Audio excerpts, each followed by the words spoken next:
Welcome to social post. నేను Nihal.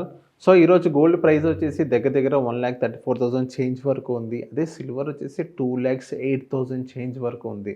So ఇప్పుడు ఎవరైతే గోల్డ్ అండ్ సిల్వర్ మీద ఎవరైతే ఇన్వెస్ట్ చేయబోతున్నారో సో వాళ్ళు ఇది రైట్ టైమా లేకపోతే కొంచెం హోన్లో ఉండాలా, దీని గురించి మాట్లాడడానికి మధు గారు ఉన్నారు, ఫినాన్షియల్ ఎక్స్పర్ట్స్. ఆయనతో మనం మాట్లాడదాం.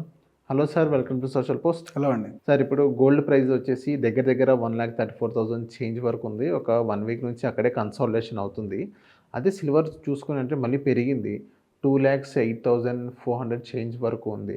సో ఇప్పుడు గోల్డ్ మీద ఇన్వెస్ట్ చేయడం మంచిది అంటారు అసలు? సో గోల్డ్ మీద అనేది ఎప్పుడైనా సరే అది సేఫ్టీ అసెట్. దానికి వొలటాలిటీ విషయంగా కంపేర్ చేస్తే గోల్డ్ అండ్ సిల్వర్ చేసే వాళ్ళని మీరు అన్నారు కాబట్టి, సిల్వర్తో పోలిస్తే గోల్డ్కి కొన్ని క్వాలిటీస్ ఉంటాయి. ఒకటి, సిల్వర్ అనేది అప్కమింగ్ అనేది అది ఎంత పెరుగుతుంది అనేది పక్కన టెస్ట్ అయితే పాస్ట్ డేటా కానీ మీరు చూసుకున్నారనుకోండి, సిల్వర్కి వొలటాలిటీ ఎక్కువ ఉంటుంది, గోల్డ్కి అంత వొలటాలిటీ ఉండదు. సిల్వర్ ఒకేసారి పడిపోయిన సిచ్యువేషన్ మీరు ప్రీవియస్ ఇయర్స్లో చాలాసార్లు చూసాం. అదే ఇంకొకటి ఏంటంటే గోల్డ్ అనేది కొంచెం ఎక్స్పెన్సివ్ ఉంటుంది సిల్వర్తో పోలిస్తే. ఇప్పుడు మీ దగ్గర 10 లక్షలు ఉంటే గోల్డ్ తీసుకున్న క్వాంటిటీకి సిల్వర్ తీసుకున్న క్వాంటిటీకి చాలా డిఫరెన్స్ వస్తుంది.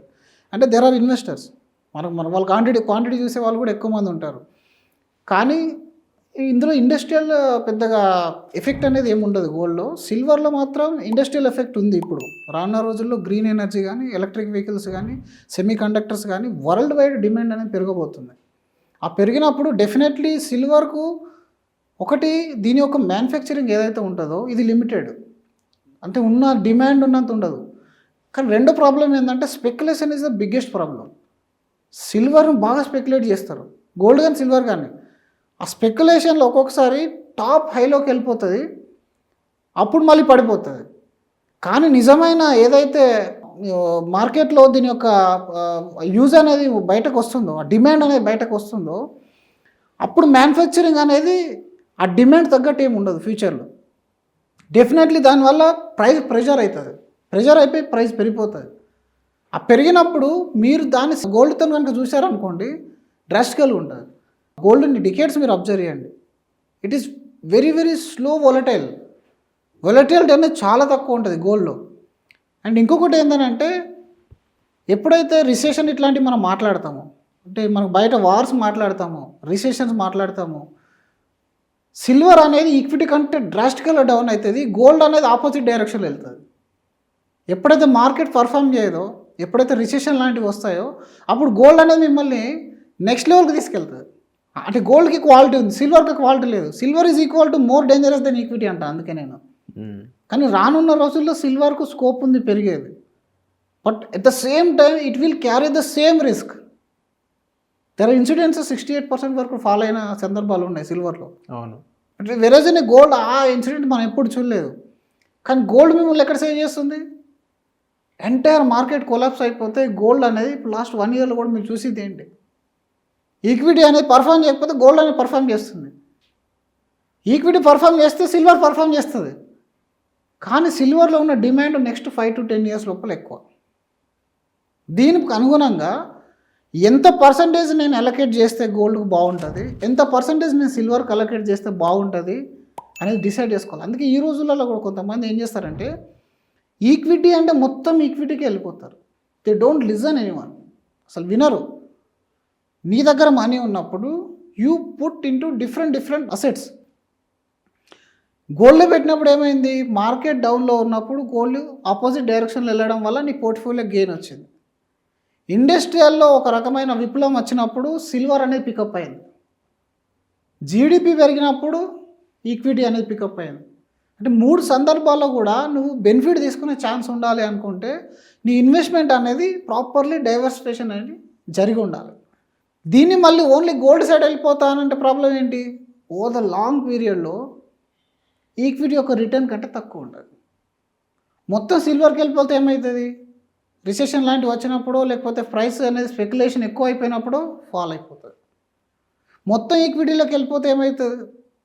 సేమ్ ఏదైతే సిల్వర్ రిస్క్ క్యారీ చేస్తుందో అక్కడ ఈక్విటీ కూడా రిస్క్ క్యారీ చేస్తుంది. బట్ లాంగ్ టర్మ్లో equity invested into business definitely రానున్న రోజుల్లో ప్రాఫిట్ తీసుకుంటాయి. Corporate will earn more. Equity యొక్క అండర్లైన్ రిటర్న్ అనేది వాడి యొక్క ప్రాఫిట్స్ పైన మాత్రమే డిపెండ్ అయి ఉంటుంది. స్పెక్యులేషన్ మీద ఎక్కువ డిపెండ్ కాదు. షార్ట్ టర్మ్ మీరు స్పెక్యులేషన్ అంతా కూడా షార్ట్ టర్మే ఉంటుంది. ఎవరైనా సరే ఈ కంపెనీ ఇంత గ్రో అవుతుంది, ఆ కంపెనీ ఆ స్టాక్ ఇంత వెళ్తుంది అని చెప్తారు తప్ప ఆ పెరగకపోతే 1 year లోపల వాడు అమ్మేస్తాడు, వాడు వెళ్ళిపోతాడు. ఇప్పుడు మీరు ఈక్విటీలో గోల్డ్ అండ్ సిల్వర్ స్పెక్యులేషన్ ఒక స్టాక్ మీద చేస్తే you are in very very dangerous zone. అదే స్పెక్యులేషన్ మీరు గోల్డ్ మీద చేస్తే మీరు అంత డేంజర్ జోన్లో ఉండరు. కానీ సిల్వర్లో వేస్తే అంతకన్నా పెద్ద డేంజర్ జోన్లో ఉంటారు. అంటే రెండింటి సందర్భాల్లో మీకు అర్థమయ్యేది ఏంటి అని అంటే మీరు కొంత బెనిఫిట్ తీసుకోవాలనుకుంటే దానికి అకార్డింగ్లీ ఎంత పర్సంటేజ్ ఆఫ్ ఇన్వెస్ట్మెంట్ మీరు చేస్తే ఎంత రిటర్న్ తీసుకోగలుగుతున్నారు. I may getting 2% extra by taking how much risk, 10% or 20% of the capital అనేది మీరు అర్థం చేసుకోవాలి. అందుకే మనకు ఓవరాల్గా మేము చెప్తే 20% గోల్డ్లో పెట్టండి అంటే అదేం లాజిక్ సార్. 20% ఈక్విటీలో లాంగ్ టర్మ్ ఎలాగ రిటర్న్ వస్తుంది కదా, అలాంటప్పుడు 100% ఈక్విటీకి వెళ్తా అంటారు. ఆ లాజిక్ అక్కడ కాదు. మీరు బ్యాడ్ ఇయర్స్లో కూడా ఒక 2% యాడ్ చేసి ఒక 2% డౌన్ఫాల్ని కూడా మీరు రక్షించుకోగలిగితే అది ఫ్యూచర్లో ఇంకా మీకు ఈక్విటీకి అది జోడైపోద్ది అనమాట, కలిసిపోతుంది. రానున్న రోజుల్లో సిల్వర్ డిమాండ్ అనేది గోల్డ్ డిమాండ్ కంటే ఎక్కువ ఉంటుంది. బట్ స్టెబిలిటీ కోసం గోల్డ్ను మీరు ఆపుకోవాలి. గోల్డ్ ఇన్వెస్ట్మెంట్ అనేది మ్యూచువల్ ఫండ్లోనే పెడతారా, మీరు ఈటీఎఫ్లో పెడతారా, అది మీ ఇష్టం. ఫిజికల్ గోల్డ్ అంటే మళ్ళీ ఆ ప్రాబ్లం వేరు, దాన్ని మనం ఇన్వెస్ట్మెంట్ లాగా కన్సిడర్ చేయలేము, కన్జంప్షన్ పర్పస్, ఆర్నమెంట్ లాగా. బట్ సిల్వర్తో కంపారిజన్లో గోల్డ్ పర్సంటేజ్ ఈక్వల్గా ఉంచుకోండి, అంతకంటే ఎక్కువ వెళ్ళొద్దు. ఎక్కువ వెళ్తే స్పెక్యులేషన్లో ప్రాబ్లం అయ్యే ఛాన్స్ ఉంటుంది. డిమాండ్ అండ్ సప్లైలో ఒక్కొక్కసారి ప్రాబ్లం అయిపోతుంది. డిమాండ్ అండ్ సప్లైలో ఒక్కొక్కసారి పెరిగినట్టు అనిపిస్తుంది, కానీ మళ్ళీ పడిపోయే ఛాన్స్ అనేది సిల్వర్ ఎక్కువ ఉంటుంది. అంటే దీనికి ఉన్నంత స్టెబిలిటీ సిల్వర్కి అనేది ఉండదు. పర్సంటేజ్ అనేది ఈక్వల్గా పెట్టుకొని highest portion should always go to into business. Okay, బిజినెస్లో ఎక్కువ పోర్షన్ వెళ్ళాలి. Because your business will make more profit than the demand. ఇప్పుడు ప్రాపర్టీ అయినా డిమాండ్ మీద డిపెండ్ అయి ఉంటుంది, గోల్డ్ అయినా డిమాండ్ మీద డిపెండ్ అయి ఉంటుంది, సిల్వర్ అయినా డిమాండ్ మీద డిపెండ్ అయి ఉంటుంది. బట్ ఓన్లీ బిజినెస్ సక్సెస్ మీద డిపెండ్ అయి ఉంటుంది, కార్పొరేట్ ఎర్నింగ్ మీద డిపెండ్ అయి ఉంటుంది, జీడిపి గ్రోత్ మీద డిపెండ్ అయి ఉంటుంది. అందుకనే బిజినెస్లో మీరు ఎక్కువ పర్సంటేజ్ పెట్టుకొని మిగిలింది షార్ట్ టర్మ్ మనీ కానీ లాంగ్ టర్మ్ మనీ కానీ ఈ రెండిట్లలో కొంచెం డివైడ్ చేసుకొని ఉంచుకోండి. బట్ ఇప్పటికీ already all time high almost కనబడుతుంది. కానీ ఇంకా తగ్గే ఛాన్స్ అయితే ఇప్పట్లో అయితే ఏం కనబడట్లేదు గోల్డ్కి. మీకున్న పర్సంటేజ్ని ఉంచండి సరిపోతుంది. లేకపోతే ఓ 10-20% మీరు పెట్టుకోండి గోల్డ్, అంతే తప్ప దాన్ని మించొద్దు. మళ్ళీ ఇంకొకటి, ఈ ఏపీ తెలంగాణ విషయానికి వస్తే 90% of assets are lying in gold, property and deposits. Already మీ అక్కడ ఇంట్లోనే కేజీ బంగారం ఉంటే మళ్ళీ ఈటీఎఫ్లో కొన్నామంటే ఇంకా దానంత వరస్ట్ డిసిజన్ ఉండదు. ఎందుకంటే your already in to that. అవును, your not experiencing it, your not seeing in your app. That is your problem. మీ యాప్లో కనబడతలే కాబట్టి అది మీకు ప్రాబ్లం అనిపిస్తుంది. అండ్ మార్కెట్లో ప్రపంచం మొత్తం ఆల్ టైమ్ హై అని చెప్పిన తర్వాత మీకు కొన్ని నెల రోజుల తర్వాత తెలుస్తుంది ఆ విషయం. అప్పుడు స్టార్ట్ చేస్తాను. There the problem will start.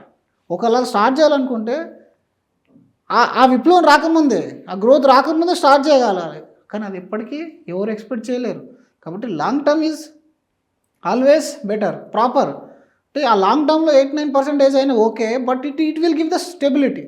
నీ పోర్ట్ఫోలియోకి స్టెబిలిటీ ఇస్తుంది. దానికోసం తప్ప ఇదేదో నేను గోల్డ్లో పెట్టడం వల్ల, డిమాండ్ పెరగడం వల్ల, ఇండియాలో ఫంక్షన్స్ పెరగడం వల్ల నేను ఆ రిటర్న్ తీసుకుంటా అనేది ఏదైతే ఉంటుందో మీరు ఎక్సెల్ సీట్ మీద కనబడదు. Okay, simple. కాబట్టి దాన్ని 10-20% వరకు పెట్టుకొని కొంచెం సిల్వర్ని యాడ్ చేసి హెచ్చు తగ్గుల్లో మీరు దాన్ని చూడొద్దు. ఇంకా యాడ్ చేసి పెట్టండి. అది 5 సంవత్సరాల్లో రాబోతుంది. ఇప్పటి నుంచి ఇన్వెస్ట్మెంట్ చేసి ఉండదు.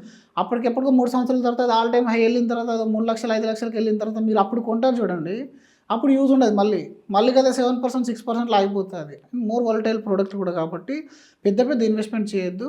సిస్టమేటికల్లీ కొంచెం ఇన్వెస్ట్మెంట్స్ అనేది చేసుకోవాలి. ఎప్పుడైనా సరే కమోడిటీలు అనేది లంసమ్లు అనేది మేమైతే ప్రిఫర్ చేయము అసలు. కమోడిటీ ఎప్పుడైనా సరే మీకున్న కొంచెం అమౌంట్ని ట్రాన్స్ఫర్ చేసుకోవడమే. When your equity goes all time high you can put some profit into gold and silver అని చెప్తాం. అదొక రకమైన డెట్ ఫండ్స్లో వేసే బదులుగా గోల్డ్లో పెడితే సేమ్ స్టెబిలిటీ వస్తుంది. అంతే తప్ప దాన్ని ఇన్వెస్ట్మెంట్ ప్రపోజల్ లాగా భావించద్దు. ఏదన్నా ఒకటి తెలిసిందే అంటే చాలు. మన వాళ్ళకి ఏంటంటే ఇంకా దాన్నే పట్టుకుంటారు, దాన్ని కూడా పరిగెత్తుతారు, ఆ రిటర్న్ దొరకక ఇబ్బంది పడతారు. సో ఆ విధంగా మీరు ప్రాపర్లీ డైవర్సిఫికేషన్ చేసుకోండి. బట్ రానున్న రోజుల్లో సిల్వర్కి కొంచెం పోర్షన్ అనేది పెంచుకోండి. Okay. So thank you sir మా సోషల్ పోస్ట్ వచ్చినందుకు. Thank you.